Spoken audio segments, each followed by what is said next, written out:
So we'll have a little listen to this. This is Mary Lou being asked about immigration. And we're going to leave it play through, and then we'll go back and have a little talk about it, right? Communities have a veto then. In those areas where you will locate your IPAS centres, there has to be a level of communication, and communities have to have some entry point to give a view, can they to say raise no a concern. then? But that's not a veto. And in fairness to people, It's not a consultation if you can't say no either, is it? well, in the planning process, everybody's consulted. You can make your observation. Nobody has a veto. In democratic societies where we respect each other, where we respect communities, where we watch for social cohesion, we always have to give people their place, hear what they have to say, allay their concerns, take on board things that they... But they can't say no. But you don't get a veto, no? And I think a lot was made by government on this idea of you can't have a veto.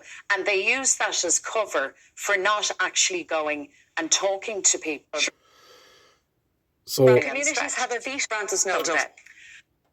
So the usual stuff, and there's no need to pull it apart in any real strong way or whatever, like, but the simple fact of it is this, and you can tell by the language she's using. So we, they, right? So it's never a case with these people that they see themselves in a prestigious position, right? An honorable position of standing for the people, right? Like, get that out of your minds, right? These people do not stand for you. They do not represent you. The only standing they do in their own perspective is over you, right?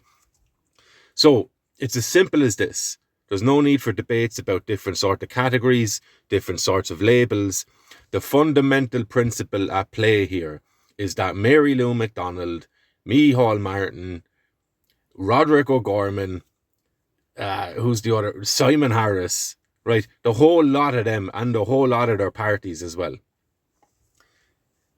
They believe that they have a God-given right, a divinely ordained right, to bring in whoever they want and put them wherever they want, right beside you, even when you do not want it.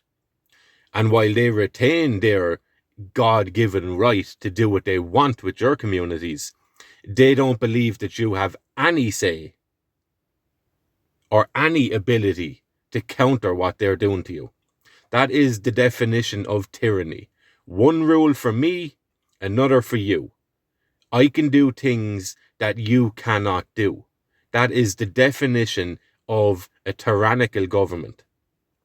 And she's not even in power yet. So she's still trying to play, well, you'll get rid of the word yet, right? So in her mind, she's still trying to play a little bit to voters. And she's telling you blatantly there, we listen to what you have to say, but it is irrelevant because you don't get to see what you believe, see what your view of it is. You don't get to see that enacted, right? Again, textbook definition of tyranny. When governments can do things that the people in the country that they're there to represent cannot do, that is a tyranny.